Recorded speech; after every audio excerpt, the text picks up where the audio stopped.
할렐루야! 다손이 매일 묵상 요한계시록 바르게 알기 77번째 시간 심판의 당위성 그리고 되었다 란 제목으로 오늘 묵상 함께 하겠습니다. 본문은 계시록 16장 전체인데요. 5절과 17절을 읽도록 하겠습니다. 내가 들으니 물을 차지한 천사가 이르되 전에도 계셨고 지금도 계신 거룩하신 이여 이렇게 심판하시니 의로우시도다. 일곱째 천사가 그 대접을 공중에 쏟음에 큰 음성이 성전에서 보좌로부터 나서 이르되 되었다 하시니. 어제의 묵상을 통해 우리는 일곱 대접 심판을 살펴보았습니다. 중요한 핵심은 무엇입니까? 하나님의 심판이 분명히 있고 죄악된 세상과 악한 마귀의 끝은 온다는 사실입니다. 회개의 기회가 영원하지 않다는 걸 꼭 기억하십시오. 자, 이제 본문 4절에서 7절의 단락을 보십시오.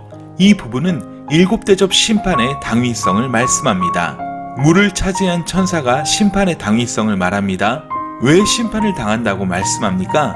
그들이 성도들과 선지자들의 피를 흘렸기 때문이란 것입니다. 따라서 성경은 이 심판이 분명히 성도들의 기도와 관련이 있으며 우연의 산물이 아니란 것입니다.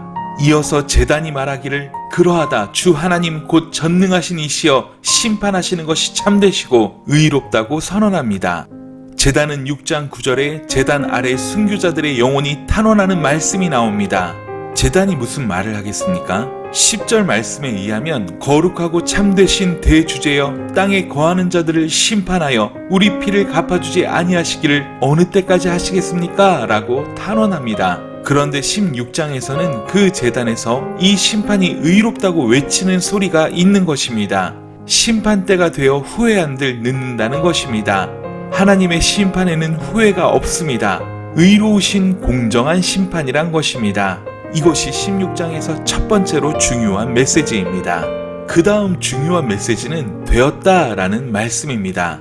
17절에서 20절로 가보겠습니다. 일곱째 천사가 그 대접을 공중에 쏟았습니다. 이 심판 후에 큰 음성이 성전에서 보좌로부터 나서 이르되 되었다라고 하십니다. 이 말씀은 이제 끝났다는 의미입니다. 다 이루었다는 말씀입니다. 전쟁이 종식되었다는 의미입니다. 이것은 17장, 18장에서 큰 음녀 바벨론의 멸망이란 주제로 구체화되는 것입니다.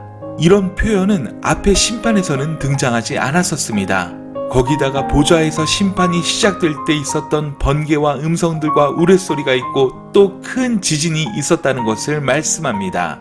이 지진은 아직까지 경험한 적이 없는 큰 지진이라고 설명합니다. 그리고 나서 19절에서 21절에 바벨론이 하나님의 맹렬한 진노의 포도주 잔을 받는다는 것을 말씀합니다. 바벨론이 어디입니까? 바벨론은 바로 적 그리스도의 세력을 총칭하는 말입니다. 창세기 11장의 바벨에서부터 시작하여 구약의 바벨론이나 요한계시록의 바벨론은 모두 하나님을 대적하는 세력, 하나님을 대적하는 정신을 총칭하는 것입니다. 따라서 바벨론이 하나님의 진노의 포도주 잔을 받는다는 것은 이 전쟁이 끝나게 되는 것을 말씀하고 있습니다. 물론 여기서 바벨론은 상징적으로 로마입니다. 아마 이 편지를 받았던 사람들은 더 생각할 필요도 없이 로마를 생각했을 것입니다. 왜 그렇습니까? 그 당시에 적그리스도의 세력의 총회는 바로 로마였기 때문입니다. 그런데 19절에는 하나님의 기억하신 바 되었다고 말씀합니다. 무엇을 하나님이 기억하시고 바벨론을 심판하시는 것입니까? 아마 그것은 6장 9절에서 11절의 순교자들의 기도와 8장 1절에서 5절의 땅에서 고난받는 성도들의 기도와 관련되어 있습니다. 하나님의 기억은 바로 이 성도들의 기도를 들으시고 응답하시는 하나님의 응답이란 것입니다. 그것이 바벨론을 심판하시는 하나님의 기억입니다. 우리는 여기서 바벨론이 로마를 포함한 오고 오는 세대의 적그리스도의 세력들, 정신들을 모두 지칭하는 말로 이해해야 합니다. 우리는 대접 심판이 앞의 재앙들과 차이를 일으키는 지점이 바로 여기란 사실을 바르게 보아야 합니다. 대접 심판은 마지막 심판이기 때문에 단순히 피조물들만이 아니라 사단 자신에게 심판이 주어지는 것입니다. 그것은 짐승의 보좌와 공중에 하나님의 진노의 대접이 쏟아지는 것에서 확인되는 것입니다. 그런데 21절에 의하면 여전히 하나님을 비방한다고 말씀합니다. 그것은 최후의 심판을 염두에 둔 것입니다. 계시록 20장 10절에서 15절에 나타나는 것입니다. 마지막 심판은 주님 다시 오실 때 완전하게 이루어질 것입니다. 여러분, 이제 끝났다는 선언은 더 이상 회개할 기회가 없다는 절망적인 말씀입니다. 이제 되었다는 말씀이 얼마나 가슴 철렁하게 들리는 말씀입니까? 이 무서운 사실을 우리의 생각과 마음에 꼭 새기고 있어야 합니다. 우린 내일 계속해서 왜 우리가 깨어있는 삶, 거룩한 삶을 살아야 하는지 16장의 묵상을 통해 이어나갈 것인데요. 사랑하는 여러분, 우리의 삶은 유한하게 보입니다. 그러나 영원합니다. 예수님을 따르는 자들은 천국의 영원으로, 마귀를 따르는 자들은 지옥의 영원으로 극명하게 갈리는 길을 가게 될 것입니다.